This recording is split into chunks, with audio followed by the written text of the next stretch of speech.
Hi, and welcome to another episode of Hot Takes with me, the Silver Fox. Glasgow Council can't even operate a post box properly. There are thousands of people who are attempting to overturn their ULEZ fines, their low emission zone fines, because the council failed to send out the notifications in the correct manner. How is this shambles even continuing when the people running it haven't got the tiniest clue about what they're doing? And of course, they've made these rules, and if they don't stick by them, then they're going to moan like hell when people complain. Well, they made the rules, they're not sticking by them, and they are moaning because people are complaining, and people are winning. They're getting their monies back, they're getting their fines cancelled, they're getting all sorts of things because the council are filled with morons. Let's have a look at this story and see why Glasgow Council has screwed up royally over sending things out in the post. Here goes. So SNP's Glasgow Low Emission Zone shambles as motorists are overturning fines as the council used the wrong postal method. How hard can it be? This is just typical, isn't it? These people are absolute morons. They are imbeciles. And they're the ones who created all the rules and then fail to pass to do their own instructions, pass the instructions on to the people supposedly running it.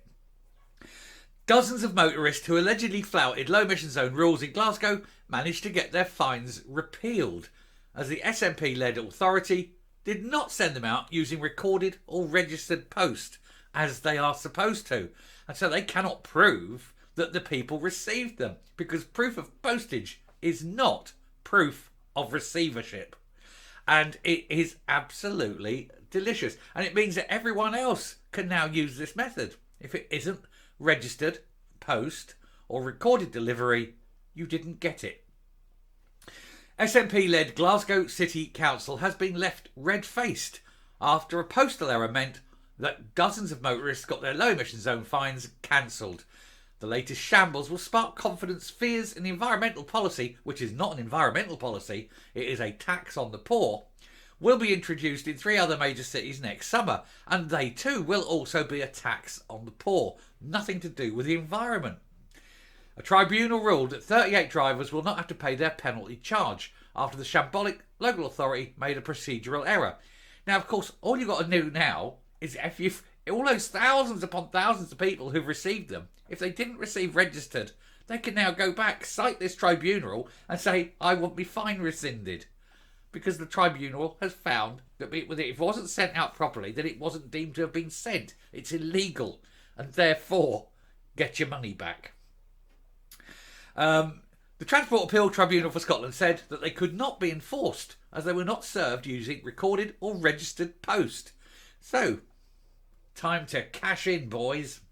The simple error has led to fears that those who have already been forced to fork out for driving in Glasgow city centre in an outdated vehicle, nothing to do with whether it's dirty or not, whether it puts out the toxins or anything, just simply the age of the vehicle, therefore poor. Anyway, they could now attempt to get their money back. More than 20,000 low emission zone fines were issued from the start of June to the end of September. The appeal was made to the tribunal on this postal basis, and in a key decision, they ruled it was mandatory for any fixed penalty notice sent by post to be traced, and therefore 20-odd thousand fines will all have to be repaid because they were enforced illegally. You couldn't make it up. This will bankrupt them because they've already spent that money. 2 seats as having first class flights to Dubai have to pay for them. None of this. They ain't going to have the money to pay this back, are they? An appeal was made to the tribunal on the postal basis, and in a key decision, they ruled it was mandatory for any fixed penalty notice to be sent to be traced. And the first appeal decision was issued on the 11th of October, and a further 37 appeals have been accepted so far on this basis. Oh dearie me. It has sparked a change in policy by the SNP-led council, who said that all LEZ parking charges will now be sent by tracked delivery, and have been since the end of October. But what of those 20,000 before? They'll all have to be repaid. They could not be enforced legally. A spokesman for the council said these decisions do not create an obligation to refund penalties which have been paid. Oh, but I think you find that that's going to be tested in the court. And if it's found that ones that were sent without proof of post or proof of receipt will be deemed unenforceable, the 37 so far, then there is no reason in law that the others won't be. Again, the council are saying our view is that those involved in the cases remain liable to pay their fines, and we're appealing the decision, these cases, to the upper tier tribunal.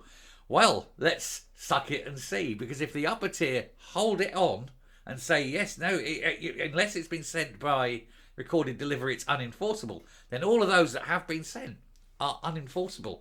Have the money back. Thank you very much. That, of course, will absolutely destroy the council and show them up for being the absolute morons they are. The Low Emission Zone has been one of the most unpopular policies introduced in Scotland, with businesses across Glasgow complaining about a drop in footfall due to motorists dodging coming to the city to avoid fines.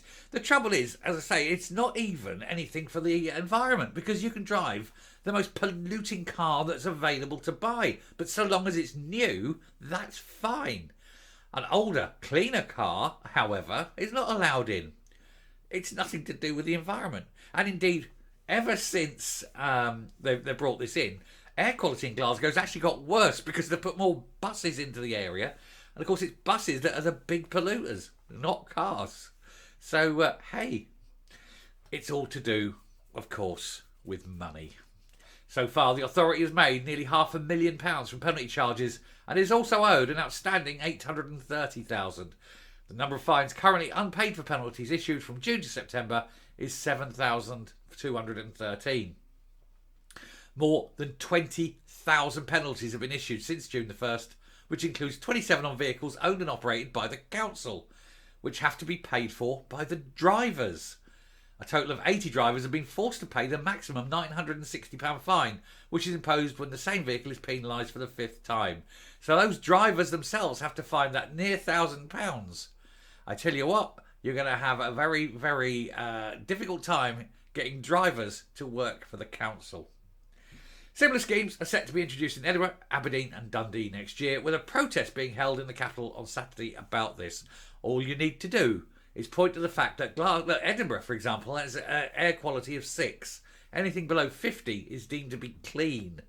So you don't actually need to do this. It's nothing to do with air quality, and it's all money. Greed. Undisguised greed from the councils. All it takes, of course, is for some Blade Runners to set up shop and do their thing. And I'm sure many people will be pleased. And I'm pretty sure that come the next council elections, there'll be a change of leadership at the council. And all it takes is whoever's the opposition to say, no, we'll get rid of this low emission zone. And bingo, you'll have a new council. Anyway, just to round this off, it says, if you believe the fine is undeserved, you can first appeal it to the council. If this is rejected, you can take your case to the Transport Appeal Tribunal for Scotland. If the Transport Tribunal denies the appeal, it can be once more appealed to Scotland's first tier tribunal, and then again to the upper tier tribunal. You can take it all the way to the FBI for all I know. But it is just one of those things where it's a really bad idea. It's been poorly implemented. It doesn't do what they're claiming it's for. They've actually lied about it, and yet somehow have been allowed to get away with those lies. But this is Scotland, and we all know who controls everything in Scotland, including the courts. Anyway, I'll stop there. Shall come up, round off, and move on. We've got lots of videos, hopefully, to do today. Coming up. So if you are one of those poor unfortunates who's copped a ULEZ fine at some point in the last few months, maybe worth throwing it in for a tribunal saying that, it was sent incorrectly, can't be enforced, and you'd like your money back. Let's see how it goes. And if it's someone out there willing to take it to a court case, all the better. But it does go to show that they just haven't got a clue. They're in there and all they're thinking of is how much money can we make? Because we know it's got nothing to do with air. Anyway, thank you very much for watching. I hope you've enjoyed that one. Do please hit the subscribe button, ring the bell, leave a like, leave a comment, please share the video.